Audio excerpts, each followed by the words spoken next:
Hey there, this is Nate English here with Gregory Kennedy, and it's rest day 2 for the Vuelta in 2020, and it's been a pretty fun first 2 weeks, and in the final week we have some good stages to look forward to, and so we're just going to check in real quick and, I don't know, have some hot takes about what we think might go down, and maybe comment on some highlights that we had so far. So what are you looking forward to most in the final week?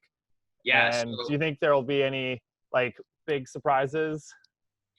surprises. There's always the possibility for surprises, crashes, mechanicals, issues, right? I mean, that's what makes cycling really exciting. I think that's what I like about the sport. Kind of like baseball. I think baseball has a unique scoring system. Like you can load bases, hit a home run, and score 5 runs, right? Like Yeah. I think sports that have a unique element to it make them interesting. It's why I don't like soccer. I think it's very straightforward. Strongest team scores a goal. It's very binary in that regard. So that's what I love about cycling. Like even the best riders, the best teams, there's unforeseen challenges, there's rain, there's weather, there's so many things that can happen that make it really exciting, right? Like I still think Carapaz is going to ultimately take the red jersey, but there's a lot of challenges and random elements that he faces. I mean, you know, you've seen in cycling too, it's one of the few sports that has a random element of like the roads, right? There's all these externalities. It's not played in a stadium. So there's just things that can happen. We saw that Tour de France stage where there was snow and they had to call it early. So I think anything can happen. Yeah, it'll be fun to see. I feel like looking at the profile, it's like, oh, there's a time trial tomorrow. So effectively yesterday, like today and tomorrow are kind of rest days after some hard days of riding. But then they have 205K, 231K the next 2 days. And it's like, no matter what the profile is, that's going to be hard. And if there's like any kind of wind, even just all those like little bumps on stage 15, which is the 231K day, like it could make it difficult, and you could see, you know, the field split up in ways that you don't anticipate. But probably all the GC riders will be up there unless they have a mechanical or something like that. But yeah, I mean, stage 17 should be good with a hilltop finish, and of course tomorrow during the time trial. It'll be fun seeing all these climber GC riders doing a time trial, because it's like long enough that it matters, but clearly the state, like the race overall is so climbing heavy, like a climber is going to win, but that means that they're all going to tend to be not the best time trialists. I feel like Roglic is probably the best, and he might even win tomorrow. I would, if I was going to make a pick, I would pick the Roglic for tomorrow. What do you think maybe for tomorrow, and then maybe for the penultimate stage, the last hilltop finish? Yeah, I think Jonathan Vaughters from EF Education tweeted out the Tour de France time trial results where Roglic, like, I think he won.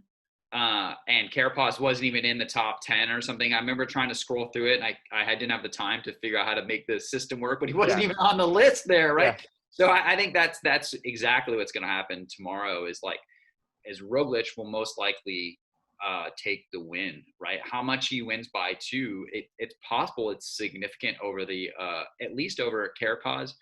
Dan Martin, a pretty good all-around cyclist. I mean, the guy's got some climbing ability, so I think he is in the running to I don't know if he'll win, but to be pretty he'll be up there.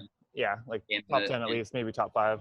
I feel like it's hard sometimes seeing results from other Grand Tours when they aren't in the lead or going for a high result. So like Carapaz, if he's riding in support of somebody else, or like that, then he's just going to ride tempo and he might finish in 50th and wasn't even trying. He's just trying to like get through the day and make the time cut. But yeah, he'll be extra motivated, but Roglic will also be extra motivated after losing the Tour. Yeah. I wonder if he's going to like have a panic attack tonight, like waking up in cold sweats about the time trial after the Tour. That was so heartbreaking. I mean, like I'm a huge fan, and I love Roglic, and like watching him lose that time trial, it was hard. Like I almost couldn't watch it. Like it just was too uncomfortable. and like Pogačar winning, it just was like, it was just almost too much handle. I mean, I think it goes down in history as maybe one of the most incredible finishes to sports in general, right? It was like an upset that doesn't even happen in tennis Grand Slams or something like that, which I'm a huge fan of professional tennis, of course. Yeah. So we'll see. Like, will Roglic? Yeah, will he just psych himself out? He's consistent. He'll do well, but I could imagine that even though he does well at the end of the day, and like he probably knows he's going to do well, I bet he's just experiencing like a little bit of extra stress after having that recently happen in his career. Um, so yeah, that'll be good. We'll look forward to those stages. One thing I wanted to draw attention to very briefly, which I thought was interesting, is that just a few hours ago, Cycling News posted that the UCI confirms Cycling Esports World Championship partnership. So Zwift will provide a virtual venue for the first UCI Esports World Championship in December. So there's going to be esport racing in December that is evidently sanctioned by the UCI. So that'll be interesting. I feel like it's crazy how the sport has changed over the last like couple of years with Zwift, and especially like exacerbated with the pandemic. And Yeah. I don't know, it's just a funny novelty to me. So it'll be UCI World Tour teams competing on Zwift like they did earlier this year. I'm not sure exactly who all will be there. There'll be both men's and women's elite categories racing the same Zwift figure 8 course on Watopia. In terms of race parkour, the virtual championships will be run over 50K with 500 meters of elevation. It doesn't say who is going to be participating, because I think there's whole teams of people that do Zwift racing as a unique thing that aren't involved with regular racing, and then I'm sure that some of the pros that just want to show up and show what they can do will probably do that too. But I know there's like a whole hierarchy in the world of Zwift and e-racing, that some people that aren't pros on the road are like very good Zwift racers. Yeah. So anyway, I saw that.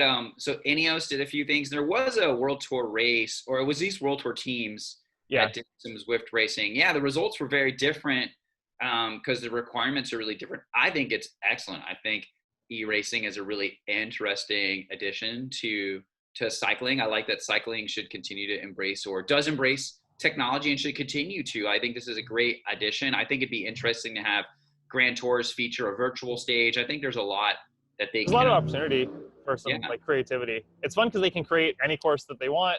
They can learn like the physics of the game, because the physics of the game like allows drafting and stuff like that, but it's like a little different than the real world clearly, so the results won't be the same. I don't know, it's just interesting and fun, and it'll be cool to see how that plays out. But this week we'll focus on the Vuelta, and we'll be back tomorrow with the time trial, which I'm sure will be exciting.